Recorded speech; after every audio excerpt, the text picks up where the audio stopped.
مداربسته؟ دوربین مداربسته مهم نیست، چون ماکس میزنیم یا کلا میریم داخل. اصلا دوربین مداربسته مهم نیست، میریم داخل. درب ضد سرقت اونم مهم نیست، هر دری باشه باز میکنیم.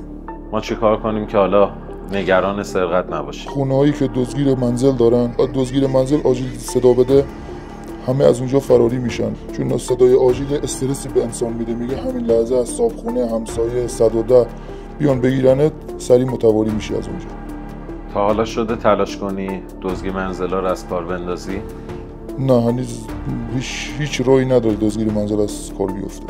خونه های معمولا که دزدگیر داره از بیرون نگاه میکنیم بوخ آجیلش معلومه، یا میریم داخل دم در چشمی داره، به خاطر ترس از آجیل که روشن میشه، چون امکان داره 110 همسایه یا صاحبخونه یا هر کسی دیگه بیاد، هم محل متواری میشیم.